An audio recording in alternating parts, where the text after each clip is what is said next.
I love that you're able to provide solutions at all the price levels and that it's able to fit all the markets for whatever they need. So I think that's what I wanted to lead it off with it and just say, obviously, and we had an amazing morning, of course. We had a lot of good questions, a lot of good conversations started. Obviously, the big thing that I do is mobile. And the mobile conversation that we're talking today goes from, obviously, AI. So we're going to touch on that a little bit. We're also going to talk, obviously, about the 9300 because I feel like the 9300 is, at least in my field, the star of the show that helps us get to those conversations. Okay. So I probably start over by talking about obviously the 9300 and when it comes to AI, how do you feel like the AI solution that MediaTek is able to bring in with the 9300 differentiates you guys from the other offerings on the market? But I'm wondering as far as AI generation and we saw like under millisecond generation with Llama and so on, or with LoRa. So that's what I'm hoping. Maybe you can elaborate a little bit on those. Yeah, actually, we developed the generative AI features since maybe 2 years ago when we thought about there is some potential usage, so that we included that features into when we are training the Dimensity 9300, and this gives us an advantage that we can be advanced, more advanced than our competition here right now, and they happen to see the generative AI just booming since end of last year, right? A little bit, yeah. Yeah, so that ChatGPT things and the large language models. So we actually embedded several special features that make our mobile platform can run even larger language model. Large language model, if the parameters level is too small, then the knowledge is not so. First of all, it will be not so precise, accurate. But when you increase the language model to be more than 10 billion, then you can have a certain accuracy and also the width of the knowledge for in general applications. So actually, we embedded we called hardware generative AI hardware memory compression technology. Okay. That can make the runtime to compress and decompress the large language model, so you can reduce the memory footprint. The mobile platform normally have 16 gigabyte in a DRAM, so you need certain limitation, aware of the certain limitation of memory. So the hardware compression definitely will be very helpful to embed in the larger language model. Another thing is we call LoRa fusion. Yes. LoRa is some specific knowledge domain that have been adapted, trained in the cloud, but the model size become much smaller, so you can kind of fuse into the mobile platform and enhance or extend the knowledge base into some specific knowledge domain. Okay. So those are critical things that we think is very important. Anything else you think? Yeah. So for the large language models, that the model itself actually we put some of the accelerators in the hardware, so they will be running more efficiently. We have 8 times faster accelerations on those operations that specifically tied to these large language models. So that will be able to run this run the large language models more efficiently. That means less power consumption. So that's why I think the 3 key things that go into the Dimensity 9300. One is the like JG said, the compressions that reduce the memory footprint. The LoRa fusion that actually can extend your skills of your knowledge base easily without sacrificing the memory footprint. And the third thing is the accelerations on the hardware side that will be able to run more efficiently on these generative AI models. Yeah, softmax, layer norm, those are very special operands used in the large language models network. Yeah. Did that by any chance influence the way the architecture of the 9300 is done this year? That is a little bit different than what we've seen from you the before. CPU architecture you mentioned? Specifically, obviously going in with the big cores, obviously everything big. We're losing the low power versions of those. Did the AI conversation maybe guide the way the structure for the 9300 has been done this year? One thing is AI, one thing is for other gaming and other more performance demanding applications as well. Because we noticed that there will be more and more performance demanding applications. AI is one, of course, but also gaming. Gaming is big. Yeah. Like I attest to that. My son lives on mobile gaming. Especially like an open world. Maybe you play mobile game. There are many open world gaming that in the future will be integrated with some generative AI. For example, if you meet some angel character, they call the NPC, non-player character, they will generate some dialogue and they will generate their own equipment and the face changes for the time. And at that time situation, you need generative AI computing capability and also the CPU, GPU computing capability. So for this technology trend, we do realize that we have to change the whole architecture, make sure that we can meet those kind of high performance requirements. And I love how we're talking about it because I love to talk also about a chart or at least a number, and I could be wrong. Hopefully I'm not too wrong. One of the numbers that you guys put out there was that it was a 30% power reduction or power usage reduction, even though you're going to what may be perceived as we're going to be needing more power. Obviously, we're going with a V8 engine, but we're going to use less power than the V6. So the question would be is, when you put out the chart or when you put out that figure, we didn't see exactly what you were referring to as far as the comparison. Can you elaborate a little bit more as when you're putting that 30%? Okay. Where are we or what is it 30% better than, if that may be possible? Well, 30% means at the same performance level that we can reduce the power compared to the 9200s. 9200, okay. Around 30% less. Okay. The key reason that we can perform using a new architecture because the whole the big core, actually the whole big core also means that the big core's power efficiency curve is also good. And also a lot of work that's using big core, you can, the big core we call the technology term is out of order. Okay. So you can aggregate all the high priority job and high intensive work all together and using very short time to finish all of them because the big core or extra big core, their computing capability is so high, so good. So they can finish the job in a very, very short time to finish that. Then after you finish those key jobs, then you can shut down all the CPU work and go into the sleep mode. The overall average power you can save a lot. That's the key idea for this whole big core architecture. Obviously, AI it's a big conversation. There's a lot of models. We mentioned ChatGPT, we talked about Laura, we talked about Llama.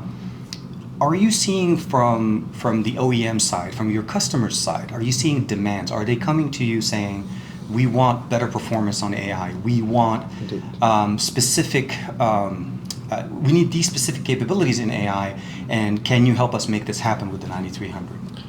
Yeah, I have to say this is a journey that our customer, our OEM smartphone makers, they are also in the exploration and the learning phase together with us. Of course. Some of them actually have a higher knowledge in this domain, some of them not. So for example, when we said that we have a LoRa fusion technology, some customers just said, what is that? How come we can use this technology into our phone? And some customers, they are a lot of knowledge in this domain. They already invested. For example, Vivo actually invested, I think it's 3 years, right, in a larger language model, and they also built a very good model for themselves. They say, oh, this is great because we can extend our skill sets by using the LoRa fusion. And another customer like Xiaomi also appreciate something like compression because they figure out that they need to run the large language model, even a bigger parameter size. But they do have to say they do not know exactly what they want in the future at this moment because they are also trying to figure out what is going to be the model will become, right? Because nobody can really guess or forecast that kind of new model or new neural net operands will be needed in the hardware-wise. Yeah, no, of course. And so it's kind of a joint work together with our customer right now. Yeah. And I think the conversation obviously is still in its early phases if we really think about it, especially for on-device type of AI or computing in that manner. So it's good that we're setting the platform in here because as you can imagine, somebody buying a 9300 or a device with a 9300 isn't going to flip it over to the 94, 9500. Chances are they're going to be carrying it for at least 2 to 3 years. Yes. So the architecture is already built into the system, and I think the 9300 sets that standard for us. And that's what I appreciate. But I always love knowing is, do you get the conversation from your customers, since I may enjoy your product, but that there is a middle person in this conversation that isn't sitting with us, Vivo, as you kind of actually mentioned, I'm a big fan of their computational photography that they have, as well as their the color science that they use as well, or also with their NPUs that they've done in the past. The Vivo X90 Pro is one of my favorite devices, 1-inch sensor, top notch, and I can't wait to try the X100. If we had to kind of just explain it to somebody that's watching this, somebody that obviously is a consumer, I'm obviously this video is not going to go to, Xiaomi, it's not going to go to Vivo, and so on. If they wanted to test generative AI or AI type of solution on a device, let's say the 9300, is there something that's consumer ready that people can use that can test these? Because we've seen the demos, right? Llama, obviously you can run, but those are models. Those are much bigger, I guess, installation type of solution. It may not be available to the consumer.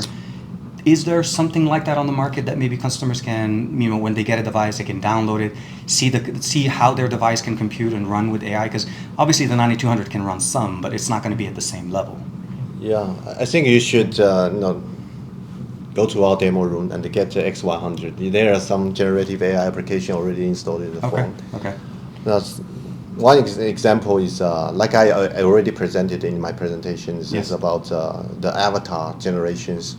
Oh, that's right. Yeah. That's yeah. one I app caught a that whole you can video of actually that generate your own styles avatar and put it into a social network. Yeah. Rick's avatar was that little facial expression. It was crazy. It's a more kind of kind of man, but actually I hope he is not like that. Oh no! What I love about that is it's supposed to be part of a conversation where you're being jokeful, funny. You're sending it to friends and family. Obviously, this isn't something that he would obviously put it at a tech summit in front of everybody in the world. But I'll let Rick comment on that. I don't want to. And also a lot of applications that you can enjoy. For example, when we took the pictures, I think you can actually remove something you don't want to see in the picture. Absolutely. That is similar like a Pixel phone. They call that magic eraser. Magic eraser for Pixel, yeah, exactly. And maybe change the face to some better one, right? The multi-take, yeah, exactly. And also you can change your face into cartoon style. You Absolutely. can enjoy that exactly in the demo phone. It's not demo phone, it's commercial phone. X100 already had that. It just came out literally I think maybe within a week from having the conversation. Yeah. Now they provide the cloud version, but I think sooner or later they will have an edge version because to running that in cloud is consume a lot of their expense. So that's the other conversation we see. I appreciate you bringing in Pixel. Some of the conversation that Pixel's bringing in is also cloud-based communication. Yes. Reliance on 5G.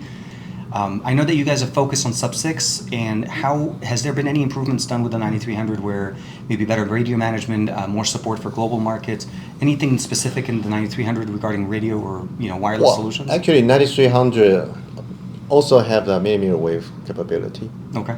But we try to not emphasize that too much because we noticed that the millimeter wave exposure market share right now in the worldwide is still very, very low. That's one reason. And you want to enable that feature in North America, and that expands a lot.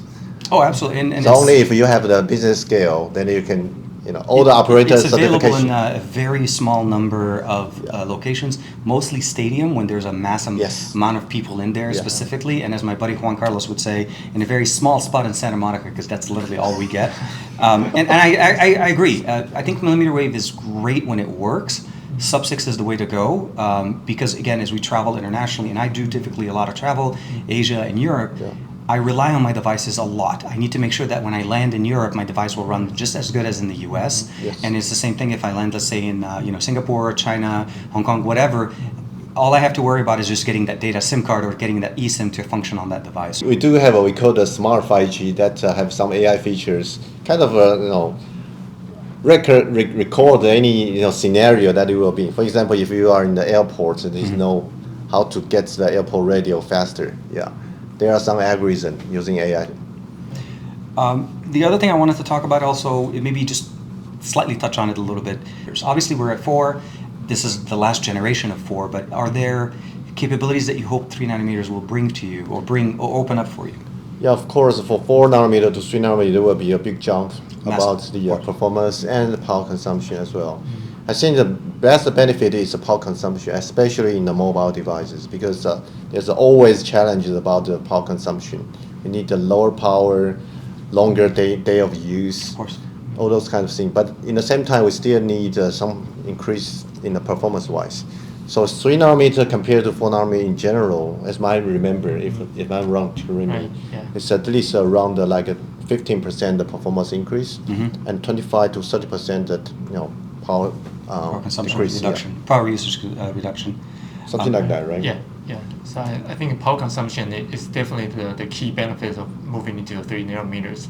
I think we'll be able to manage the power even better in 3 nanometers while still keep boosting the performance And at the same hopefully, time. and helping to open up more opportunities for generative definitely. AI or on-device type of Yes. solutions, of course. Yeah. The other thing I definitely want to talk about a little bit as far as core configuration.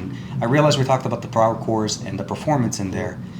With the lack of the more power efficient cores, is the approach here to try to provide a solution for the OEMs to run kernels or basically governors to help the cores run at more of the example I usually give is Xiaomi does this quite a bit, and I think OnePlus, if I'm not mistaken, they like to run profiles. They're basically profile managers for power. The device never runs at 100%, right? It always runs at somewhat about 80, 90%, and you're able to go to performance mode, which kicks it up all bells and whistles. Are you relying on those type of solutions from the OEMs to help get that all-day battery consumption, battery life with the battery savings, or is it purely done on the way on the hardware side? Essentially, it excludes the OEMs having to manage the 9300 or the 9200 like they did. I think it's a joint work. Maybe Yanji can explain more. We call this profile analysis. They have a different kind of use cases using what kind of performance need and kind of tune and the system to use what kind of efficiency core or powerful core, that kind of things, right? Right. It's about how to manage the cores running the multiple applications of thread. You dig into the details. Yeah. So basically, so you mentioned about getting rid of the smaller cores and getting rid of the big cores, right? Exactly. So I think the smaller cores, by running those things, is not as efficient as running the big cores, because as you mentioned, this is in older little cores. You can only do one thing at a time. Exactly. So while you're loading of your smartphones while using multiple applications running at the same time, typically running at the smaller cores, it becomes less efficient. So the profile management will have to understand that without the little cores, actually they can better manage the task in a more efficient way by putting more into one big course, because it's going to run faster. And it runs multiple things at the same time. Of course. So and we don't have to rely on the so-called performance mode or anything like that. A regular normal profiling manager will be able to run smoothly even on the heavy loading scenarios. Okay. So because of all these cores are very powerful, so you put into any course, will be able to give you the computing powers that you need.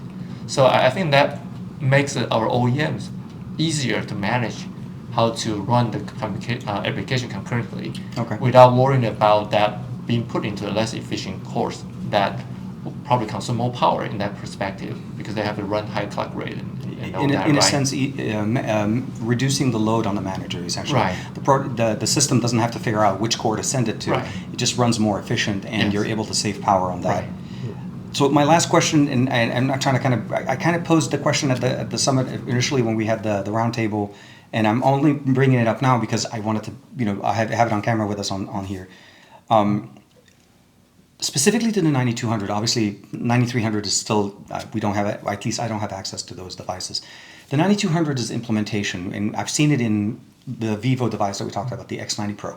A flagship device in its rightful ownership. It has all the power that you'd imagine. It is optimized and it runs like a flagship. Same processor put into a device that is considered to be a foldable device. And this isn't by no means pointing fingers at companies. It's just the approach, and obviously there are some space limitations. Do you feel that the 9300 will be more versatile than the 9200 is? And to caveat that is, the 9200 on the Vivo can perform 4K 60 frames per second, can shoot higher frame rate video. We know that the 9200 is more than capable. Even the 9000 can do it. Those things have been proven. But then on a foldable device, we're capped at 4K 30 for some reason, as if that's a magical number that we can't cross. Do you feel like the 9300 may break through that barrier, where OEMs, even if they may be confined by smaller physics, the physics of the device. I'm assuming the physics have a lot to do with that, folding device, heat, and so on. Do you feel like the 9300 can do, because of that power reduction of, obviously let's maybe lead generated, will it do better, do you feel like, in those type of solution? Will we see more of a uniform approach or capability of features? Well, I think so. There are some migration or improvement in especially for foldable specification, as I understand, right? Right. Like MIPI, and also there are some picture qualities engines enhancement, as I just explained in the presentation today. And maybe there are some others because multiple screens displays supporting will need a spatial we call the interfacing hardware. And also there are some display engines have to be kind of manipulate different kind of a picture quality in different screen. Right. So that I would say the performance and user experience will be much enhanced from generation by generation. Right. Yeah. Right. And also for your 4K 60 back to the 4K 30 on the foldable devices, I think the Dimensity 9300 definitely can help on that part because we can run things more efficiently, right? So that you will be able to turn on even a higher frame rate of video shooting, which typically will cause more heat. Right. Will run more things by speed of the display. Yeah, exactly. And it has also has a lot to do with how the OEMs have designed the phones. So, but definitely I think the power consumption reductions on Dimensity 9300 will definitely help on enabling more features, even for the foldable phones, because the constraint on the thermal and the power consumption is even more sensitive on those type of devices than the bar type phones. So yeah, definitely it's gonna help. So many AI features algorithm cannot be hooked on the Dimensity 9000, but now it's become possible in 9200 and 9300. The 9300. Yeah. And just in kind of to support the statement is, we saw improvements over from the 9000 plus on the original I think the original N flip or the N2 flip, when we went over to the N3 flip with the 9200, right. we definitely noticed the improvement in performance. We're able to get much higher frame rate, and I'm just, again, what I was trying to do is connect the dot to the future, which I'm hoping Oppo will continue in with the N3 flip, well, not the N3, the N4, or the next generation in there. I want to close the conversation, which I really appreciate you guys giving me the time with it. The U.S. market to us is still somewhat, and I feel like it's a loaded question, but it's the U.S. market is still a market that I feel like we have not seen MediaTek shine as we've seen you in other markets, as in Asia and in Europe. Are there goals or are there things that you guys feel like you're working on right now that hopefully will help bridge that? Or they maybe like a wish list that you'd like to maybe check off to say, if these things happen, then we should be able to start showcasing our flagships in the U.S. With some of the main, obviously manufacturers that we have in here. As I said, U.S. definitely is one of our target markets to have our flagship phone launched here. The problem is right now our close working customers, OEM customers, are mostly Chinese based. Yeah, no, of course. They have some limitations to ship their phone here, either cost or other reasons. But we really want to check. And right now, it's still engaging, I would say. In the future, some global brand companies, we do see a very high potential that they will using MediaTek's Dimensity 9300 embedded flagship phone here. No, definitely. And I say this from working with OnePlus and some of the other companies. I know that OnePlus uses some of your flagship processors, and we saw that obviously in the US with the OnePlus Pad. Yeah. It's been a big success. Power to performance to price is out of the world, and performance and support has always been supported. So I wish you guys the best of luck. I really want to see more. I get a chance to play with a lot of the devices you guys power. Because of the industry and the work that I do, and that's why really I'm very excited. I would love to be able to see you guys more here with us, and obviously have one more year or so. Maybe we'll start talking about like, hey, we just launched this device and XYZ. Hope next year you can see that. Oh, I already see this phone, Samsung or OnePlus. Absolutely. This is a really great flagship phone. Oh no, absolutely. And I know OnePlus definitely leverages a lot of using MediaTek, and I love that. And I hope maybe Motorola jump into the conversation. Some of the other manufacturers that we have. With that being said, I do want to say thank you very much for hanging out with me, talking to us, giving us some of your Thank you so time, much. and answering my questions on camera. Thanks, really. I wish you the best of 2024. I know 2023 was challenging, but I really hope 2024 just knocks it out of the park. And we'll be back here next year talking about the next generation of, Definitely. Dimensity. I appreciate it very much. Thank you. Yeah, You're right. Thank you so much. Appreciate it. Thank you. Stay with us, like and subscribe, and make sure to follow the links in the description. We'll give you way more information, how to know more about MediaTek. Thank you. Thank you.